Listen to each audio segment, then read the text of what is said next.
This is Marketing Uncomplicated. All right. Hi, everybody, and welcome back. Today, we're diving into something surprisingly powerful in the age of AI, the handwritten note.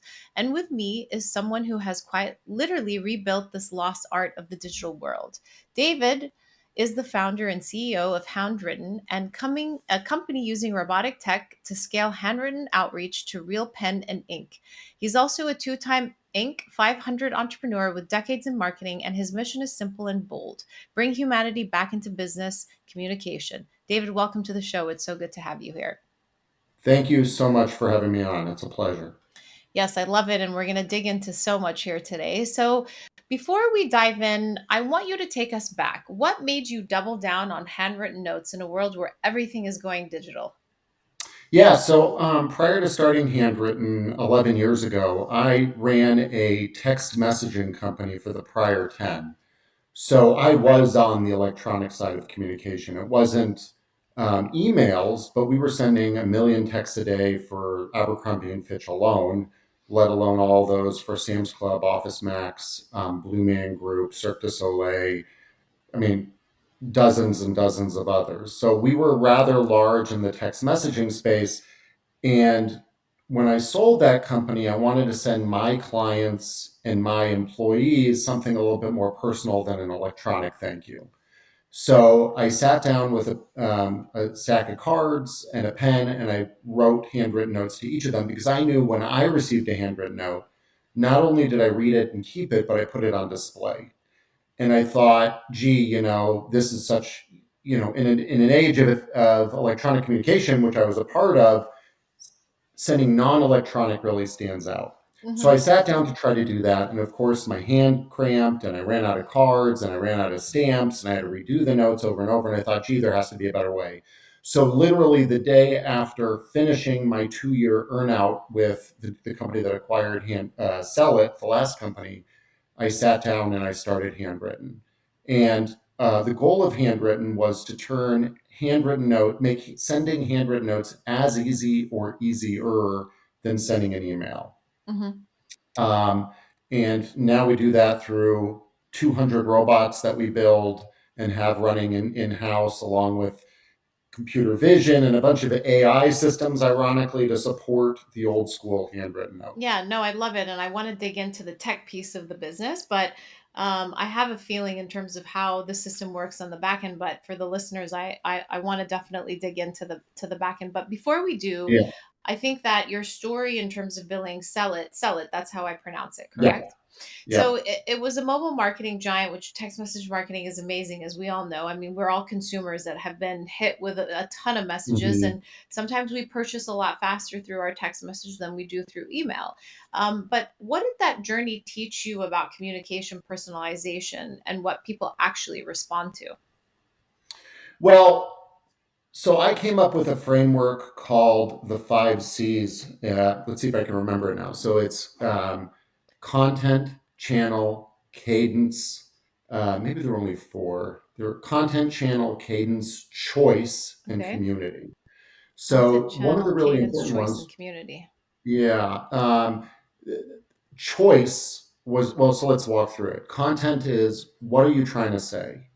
And you need to think about the channel, which channel you're going to send it in. So you're going to send it via text, or you're going to send it via email, or you're going to send it via push notification, or online banner pop-up, or handwritten note, or whatever else. And then you need to think about cadence, how frequently you're going to send that message.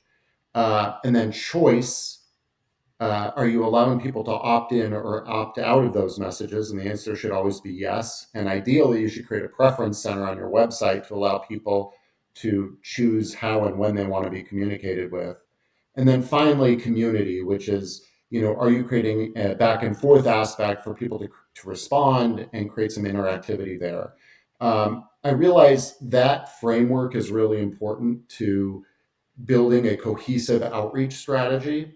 What I also learned is text messaging, at least at the time, you know, 12, 13 years ago, was incredibly effective. I mean, I'd walk into a tropical smoothie cafe, which was a client of ours, and I'd walk up to the front desk. I'd say, do you use your text messaging program? And they say, and the little, the woman behind the counter say yes. And she'd get kind of upset about it. I say, well, what's the matter? She goes, well, anytime the boss sends out a text message, we literally have a line around the block. So I think for a period of time, this was a great method of communication. But today, fast forward 12 years, everybody is so fatigued by the constant barrage of emails and texts that it's all just kind of noise at this point. I know it is certainly for me. I don't subscribe to any text messaging programs, and emails I try to delete as fast as they come into my inbox. Because they are coming like an avalanche. Yeah, and thanks Yeah. to AI, and we could talk about that and why Yeah. I believe handwritten is more important than ever, or handwritten notes with an I. I really like to talk about handwritten with an I, not handwritten with a Y, which is my company. Yeah. But handwritten notes are now more important than ever because of all the mass cold emails and just the flood of emails that are in people's inboxes because it doesn't cost anything to really send an email, so brands and marketers are really overusing the channel. Yeah. So in essence, we're really bringing back that personal touch, which we'll totally get into. What was the moment where you realized, okay, brands are losing the personal touch, and handwritten notes can fix that? Um, it was back when I was at Sell It or Hello World, the company that acquired Sell It. You know, and I still don't think they've mastered the handwritten touch. What they're doing is experimentation and a lot of testing, but all the testing is ROI based. It's Yeah. what is this electronic note going to do for ROI versus building a long term relationship and gratitude with the client. Yes. And it's amazing and it's quite frustrating what marketers put under the lens of immediate ROI and what they don't. They will spend tens of thousands, if not hundreds of thousands of dollars on a trade show booth and the swag that accompanies it without any question of ROI. They will spend millions of dollars on billboard ads and have no idea which billboard is driving traffic, which one isn't. But if you give somebody a 1 cent text message to send out or a $2 handwritten note to send out, they're going to build a 10-page model and try to figure out, okay, is this driving an ROI in the first 60 days? And, I think clients really see past that, or sorry, customers really see past that. And if you send, for instance, a thank you email, or better yet, a thank you handwritten note, and you pepper it with calls to action, thanks so much for your order. Visit this website visit this URL for a coupon, scan this QR code to refer a friend.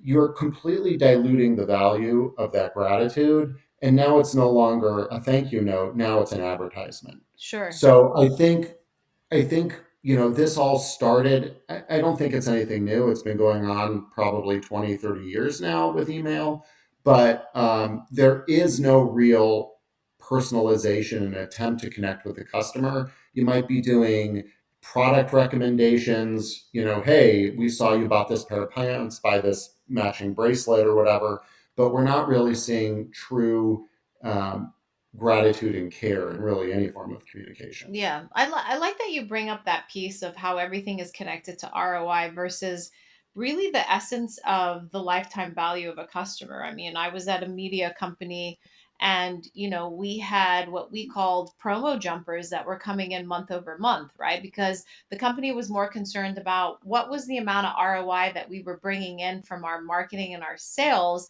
every quarter versus how long is John Smith going to actually stay with us? Right. And really develop that, long-term relationship with, each individual customer that is signing up versus the one and done, right? Yeah, yeah, Um, it's really sexy to make a dashboard on sales and track. Oh, nobody has a boiler room clapping hands and banging bells every time a customer stays. But and anytime you sell a new customer, there's a lot of, there's commissions given out and ROI charts and all of that, but nobody is doing the same kind of tracking and care about ongoing long-term value of a client. And it costs times more to get a client than retain one. And instead of really nurturing that client relationship, you're on this constant hamster wheel, which for many companies is really a leaky bucket. For every Yes. client, then you lose one. So I really think we have to kind of reframe the conversation around what does it mean for revenue, and how do you build a culture surrounding long-term value and valuing that customer so that they come back again and again, and you're not constantly waiting for another pay-per-click ad to come through. I completely agree. I completely agree. So we've talked a lot about personalization, why it still matters in the essence of, but talk to us a little bit more, because I don't think that it's just why it matters for the small businesses and maybe even like nonprofits. I think that this could be even bigger for someone who's an enterprise. I mean, I don't think it's just categorized to just small business. Yeah, and it's crazy. So we had a one of the largest ship to home mattress foam mattress companies as a client. When they were starting out about 8 years ago, they used to, now it was personal but not personalized. Yeah. And I can give you an example of what that means. But we would include in every mattress box, and now we're jumping ahead from Sell It to Handwritten where I am Yeah. now. We'd include in these mattress boxes little doodles and notes. So it'd be, please enjoy, we hope you enjoy your first night on this mattress. And then there would be a little picture drawn of somebody sleeping, dreaming of a cat, or there'd be a little doodle of the moon and the stars. And each of these notes would be signed off by somebody at the company. And we had dozens of them, so that if you were furnishing a home, for instance, and you opened 5 mattress boxes, you'd probably get 5 different notes. So it was a nice surprise and delight element and very personal.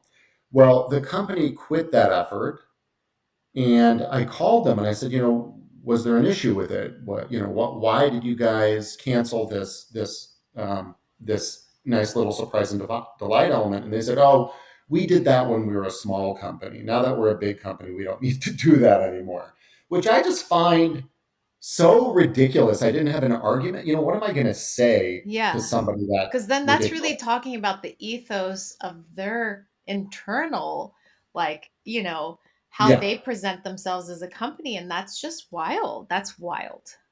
yeah, yeah. And I think, there's just no there. There's this transactional element, and it extends beyond sales. It's a whole entitlement personality. Of course they're going to buy this mattress, of course they're going to buy your product, whatever your product is.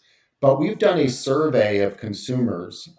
We've done it twice now, so we did it in 2022 and we did it again in 2025, of 2000 consumers, and we pretty much asked them the same questions. One of those big questions was, do you feel appreciated by the brands you work with? Yeah. And in 2022, that answer was only 18% said yes. In Wow. 2025, that answer is 12%. So it's literally dropped by a third in 3 years. And then we said, well, if you do feel appreciated by brands, what would you do?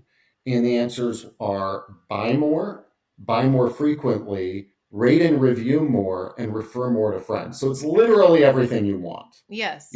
All of those key elements are exactly what you want as a company, big or small. And then we ask questions about, okay, well, what would make you feel more loyal to a brand? And as we expected, we found out, it wasn't an email, it wasn't a text, it was a handwritten note or a phone call. But phone calls tend to annoy people, and handwritten notes do not. Yes. So, Yes. if you want to be personal without the risk of being annoying, do the handwritten note route. Yeah. I love that. And thank you for bringing up that data point, within this conversation, in terms of really it's the lost value of how companies move from being a small company, and eventually, kudos to them to getting to an enterprise level, but it's like they lose that notion of who they once were, and Right. who they once were to their customer base, and now, to your point, it just becomes transactional. But then, Mhm. how do you continue to scale and grow when you don't keep the consistency of your of really the essence of why you've started your business, right? Yes, you can be making 100%. 100 times more money, but at the end of the day, you could probably be doubling down on that if you actually kept what you had when you were a smaller company.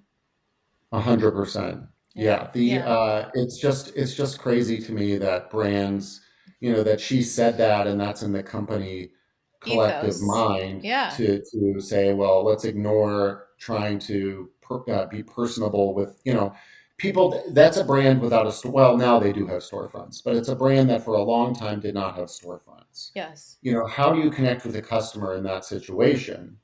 And doing these little surprise and delights is a great way to do that. And Yeah. they just And I ignore. love the care in the fact that you guys were saying that you just said if you ordered 5 mattresses, there were 5 different pieces, in there, and it wasn't just the same. So there was that, oh my gosh, this is so different. I feel customers want to feel seen.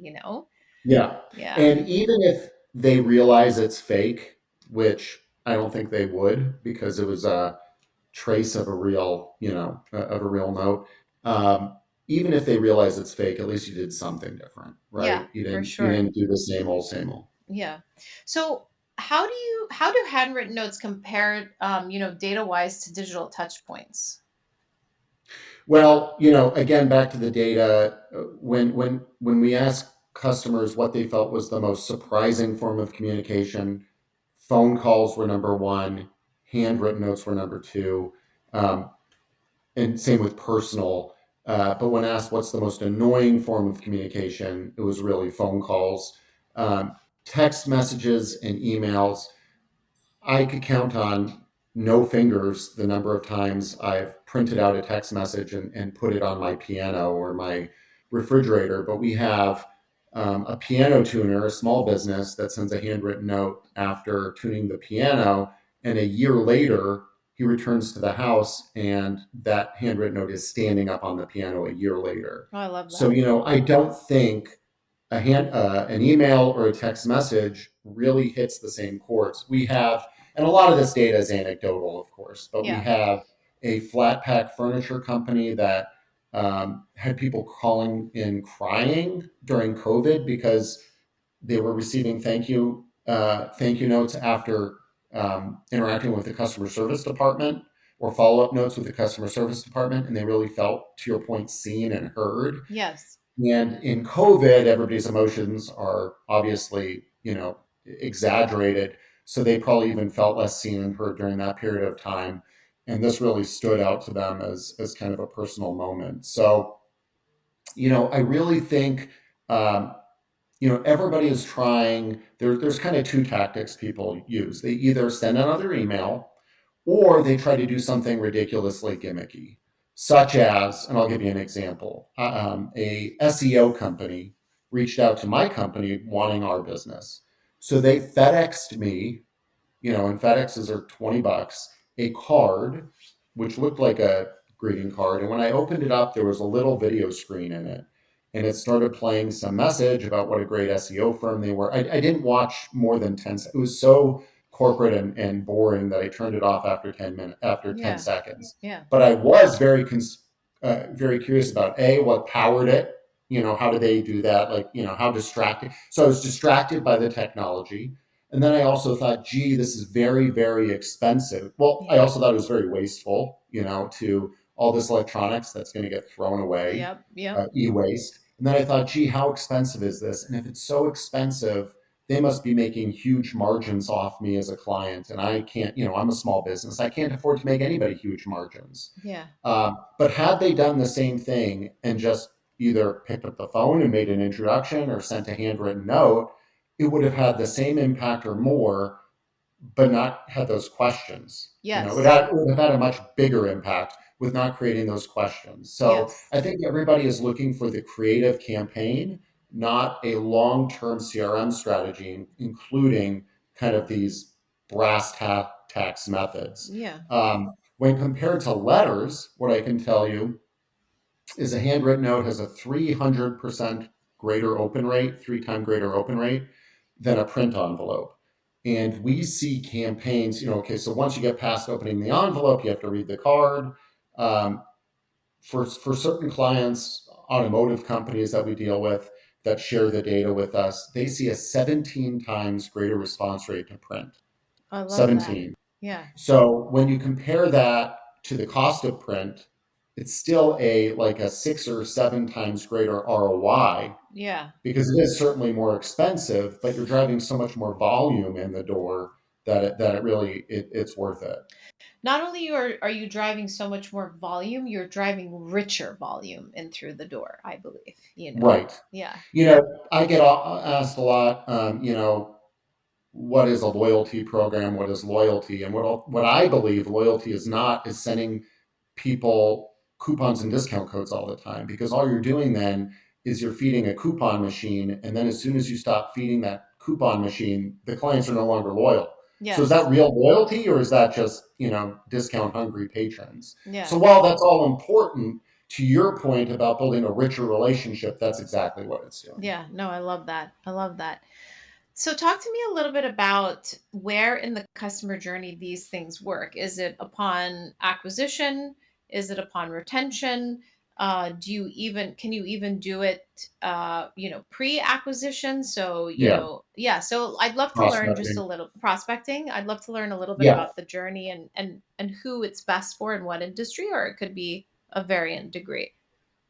Well, prospecting can be expensive because Yes. everything we do is includes a real stamp on it, and stamps these days are 78 cents. Yeah. So if you send out 1,000 cards, you're going to spend $780 just on postage. Yeah. And then we are looking at doing marketing mail postage rates and that type of stuff in the future. It kind of goes against what we want to do, but Well, well, can I pause you there for a second? How then are you similar to direct mail then from that prospecting standpoint? Yes. I mean, the difference being one's a glossy photocopy and the other is a handwritten note. Yes. But Yes. everything we send has a full forever stamp on it. So it looks authentic from the handwriting to the addressed envelope to the stamp on the envelope and all that. We are trying to look to see if we can do anything about postage costs because it is expensive. Yeah. Um, but even then, what we do is kind of a manufactured product, so it's expensive. It's like first we print the card, and that's where direct mail ends. They print their piece and out it goes.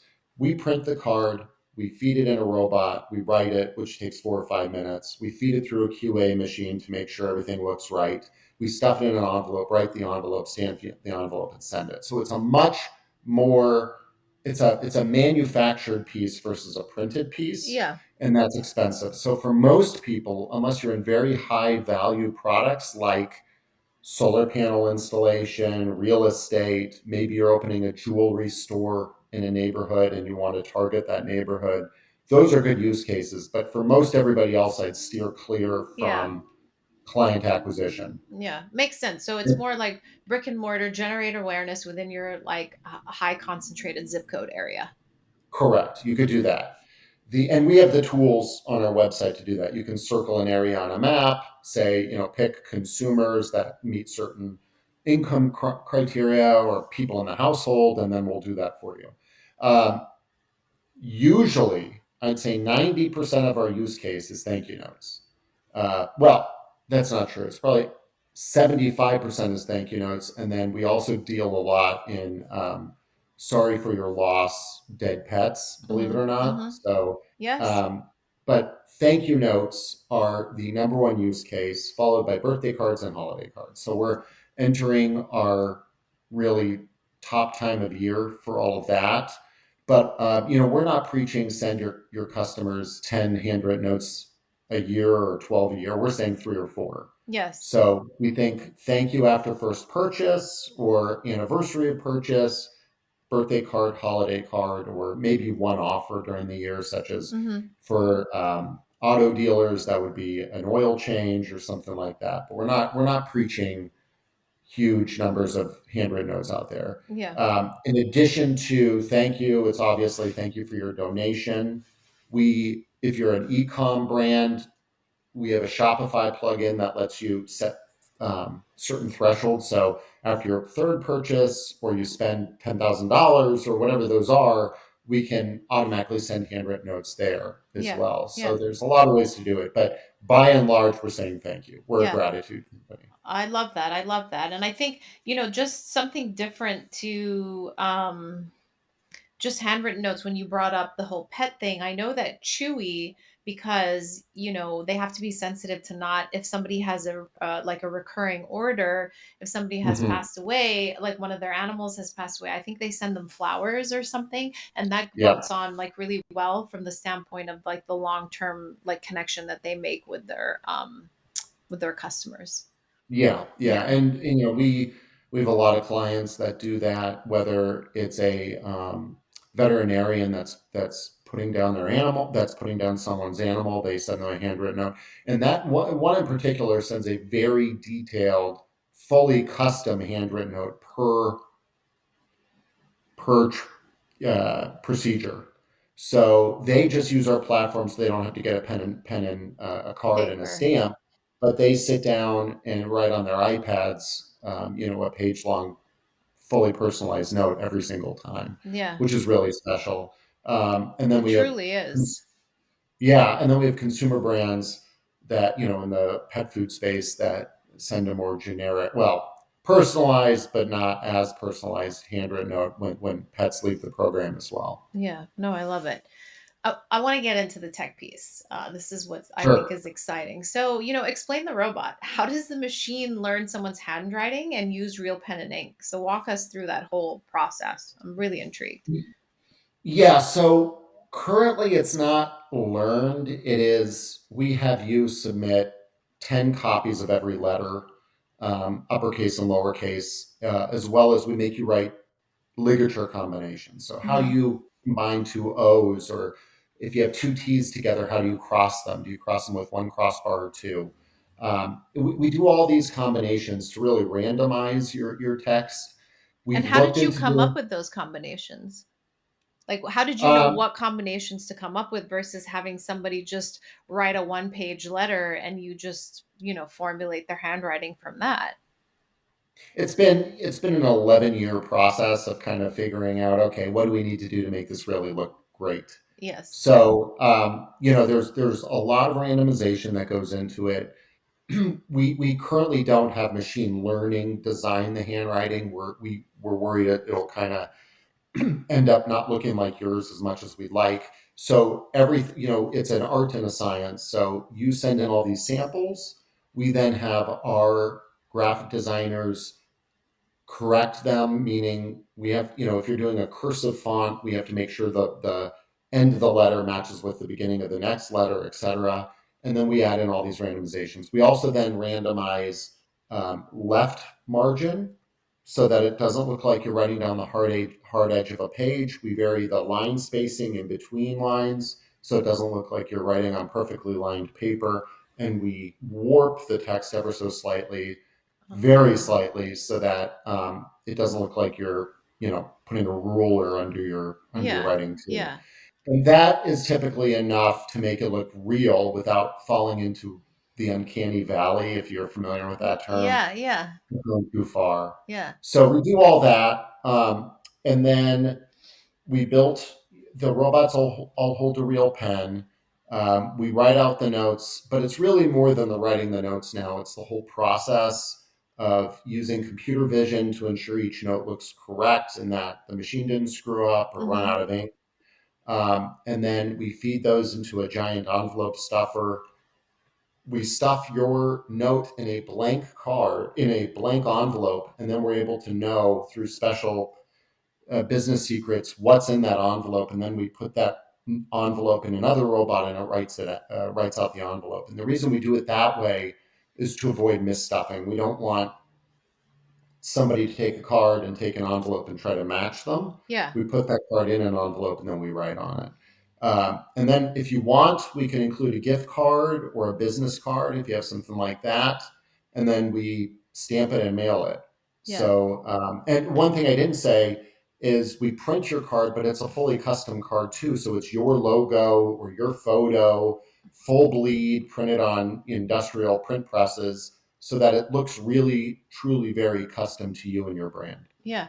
So, do you actually have, I mean, this sounds like a conveyor belt of robots handwriting notes. So is We have a it lot of conveyor belts, a okay? lot. Yeah. Each robot has a conveyor belt. Every QA system has a conveyor. We're deep in conveyor belts. Wow. I love that. I like I'd love to be able to see behind the scenes in terms of, what the factory looks like. Is that the right word to say that it's a factory? Yeah. Well, yeah, in many ways, yeah. And there's Yeah. videos out there. I post some to Instagram. Um, you can find me on Instagram and find some goofy videos showing Very the whole cool. factory there. Yeah, I love that. How have you seen any industries adopt this more aggressively than others? Yeah. So our core industries are really home services, e-tail, retail. So we have Hmm. some major department stores and glasses shops. We've got small brands and online dog food brands, all of that. And then we do a lot in the nonprofit space. I love that. Nonprofit's actually our largest vertical. Oh, that's beautiful. Um, well, in a world where everything is moving so much more faster in terms of automation, and really Yeah, it's these days it's all about automate everything, everything, everything. I feel like, it's almost like we're moving into the era of, how everyone was like, TV dinners move fast, and now it's beyond the TV dinners of like we're not just eating fast now, we're just doing everything so much doing faster. yeah. Why do you think what you do works? Well, what I would say, just to step back a little bit, I would say automate the logistics, Yes. automate the mechanics of writing a handwritten note. And I can tell you why, but automate that, but don't automate the sentiment. Don't use ChatGPT to come up with a handwritten note. Yeah. You can use the AI assist tool on handwritten.com to do it, but I wouldn't recommend it. Or if you do it, go through and review it carefully and update it and make it even more personal. Because our idea is to scale your sentiment, not to scale spammy cards. So that's what we say is scale the logistics, not the sentiment. The sentiment. I think this works so well because everybody is spamming you more. Yeah. And today, or actually when I started the company 11 years ago, the average office worker was getting 135 emails a day. They were spending 24% of their day just managing their inbox. It's only gotten worse since 2014, right? So now, do you want to sit in that? Do you want your message to sit in that stack of 150 emails a day, or do you want to sit in the stack of two or three handwritten notes per month? Hmm. And we believe the least used, most undervalued inbox is the one at the end of your driveway.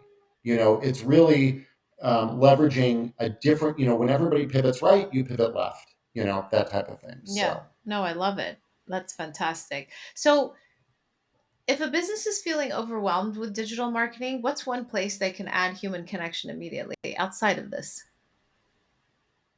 Um, I would say, the customer service department. I Mhm. think what happens is in customer service, it's really a 1-2 punch. The number one punch is you're calling customer service for a reason, right?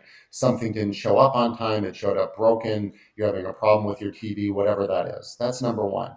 But then the second punch is the inconvenience of having to call customer service. And nobody really thinks about that. You get on the phone, you sit on hold, they transfer you a million times when all you're trying to do is solve you already have a pain and you're trying to solve it and they're adding more pain as little as that might be, even if they pick up the phone right away or they pick up their chat right away, it's still more pain because you have to reach out. Yeah. So if you can follow up post customer service with a phone call follow up or a handwritten note or a text message that's personalized, not please rate your customer service interaction, but something more personal than that, I think that's highly, highly valuable.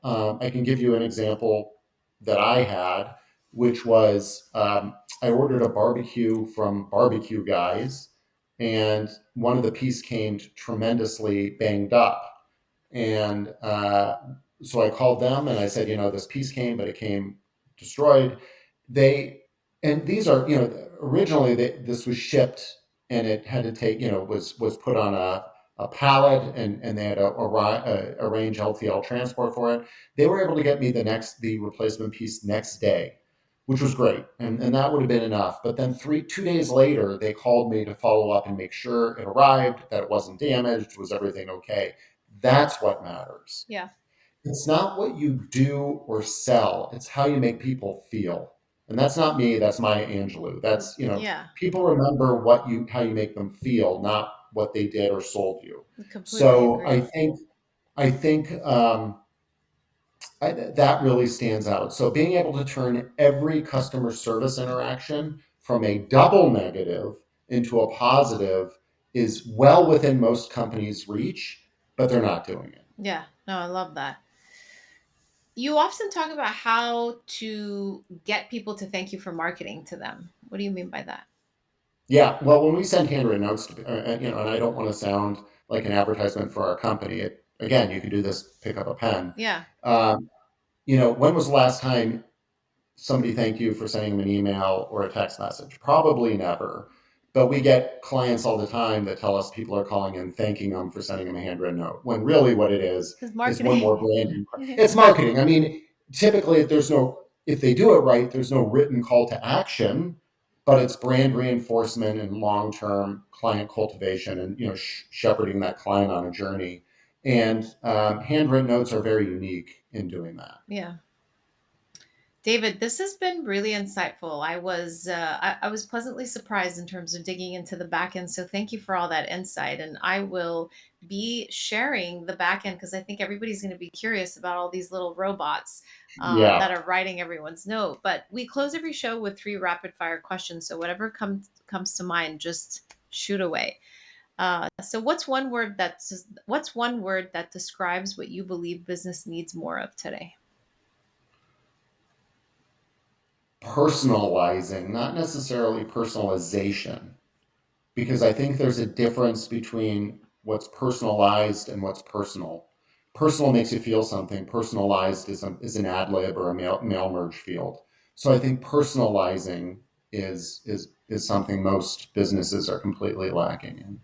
I like it. What's one myth about personalization or marketing that you wish would disappear forever? I think the mail merge email, and Hmm. people thinking that is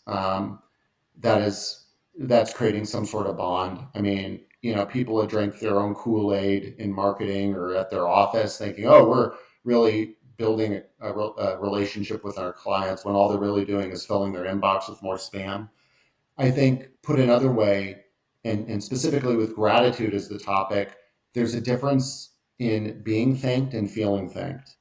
And the most extreme example of being thanked, feeling thanked, is when you give a donation to a nonprofit, and then 5 seconds later you get an automated email from their donation platform, Blackbaud or whatever, saying, "Thank you so much for your donation."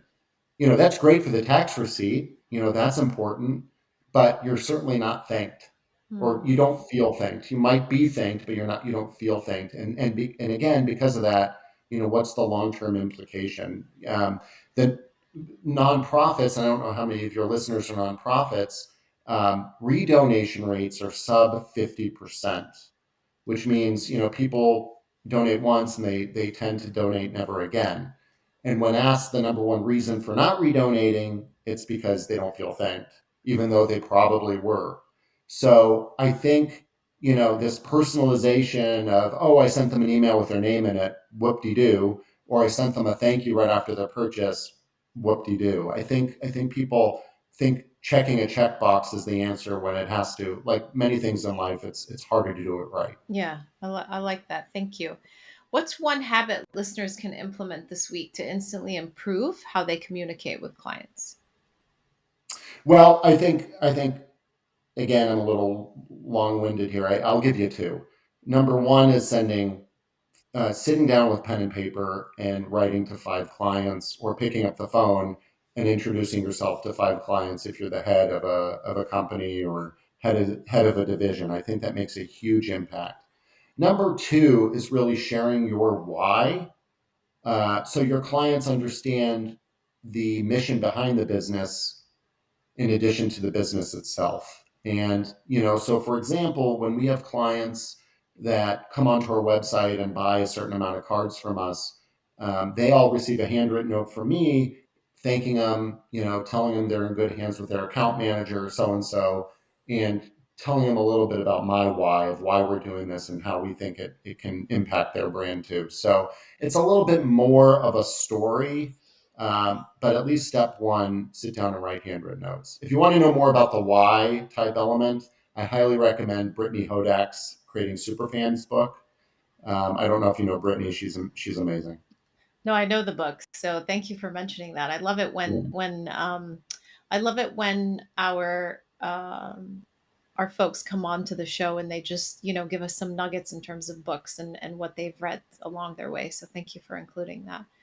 David, this was incredible. We really appreciate your time. We'll link everything in the notes below so that people can find you and get in touch. And I know for one, I'll be definitely using your service and I'll be spreading the word for sure. So thank you again for doing what you do. And thanks for being on Uncomplicate It. Thank you so much. This was great.